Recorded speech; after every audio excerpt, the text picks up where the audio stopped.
আজকের experiment peanut butter বানানোর একটা ট্র্যাডিশনাল ইডলি মেকার মেশিনে। পিনাট বাটার কেন?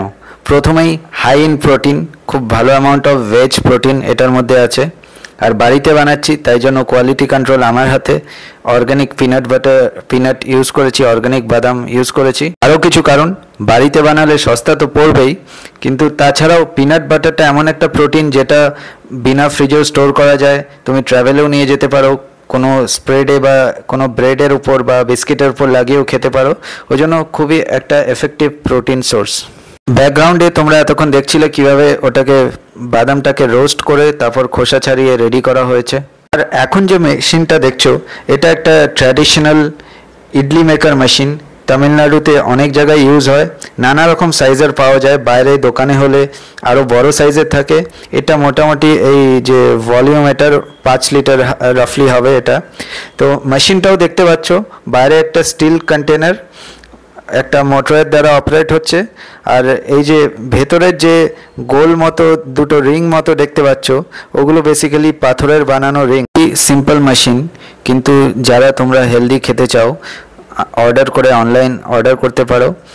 ইডলি, এরকম পিনাট বাটার আরও নানা রকম জিনিস, চাটনি এটসেট্রা এগুলো বানাতে পারো। হেলদি খাবারের জন্য এটা একটা ভালো ইনভেস্টমেন্ট। ব্যাকগ্রাউন্ডে নিশ্চয়ই দেখতে পাচ্ছ মেশিনটা কীভাবে অপারেট হচ্ছে। বাদামগুলো ভেঙে টুকরো হয়ে আস্তে আস্তে একটা পেস্ট ফর্মে তৈরি হবে।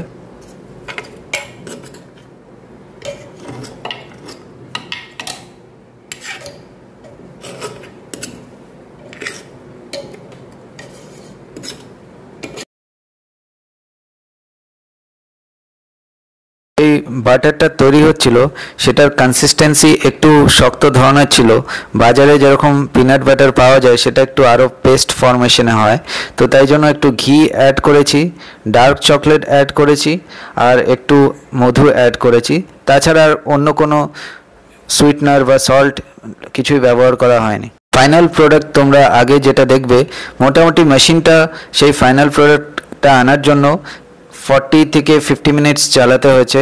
ফাইনাল প্রোডাক্টটা একদম বাজারে যেরকম পিনাট বাটার পাওয়া যায় সেরকম কনসিস্টেন্সিটা হয়নি, কিন্তু মোটামুটি একটা ভালো ফর্মে এসছে, স্টোর করা যাচ্ছে। আর আজকে প্রায় 1 মাস হতে চললো যখন ভিডিওটা রেকর্ড করছি। পিনাট বাটারটা ভালো কন্ডিশনে আছে, খারাপ হয়নি, কোনো গন্ধ হয়নি, ফ্রিজের বাইরে আছে। আর এটাকে আমি রেগুলার ইউজ করছি। তো তোমরাও এই এক্সপেরিমেন্টটা করে দেখতে পারো। আজকের কথা এখানেই শেষ করলাম। এই ভিডিওটা যদি তোমাদের ভালো লাগে অবশ্যই জানাবে। এই এক্সপেরিমেন্টটা যদি বাড়িতে করে থাকো আর যদি সফল হও সেটাও জানিও। অন্য কোনো কমেন্ট থাকলেও জানিও। ধন্যবাদ।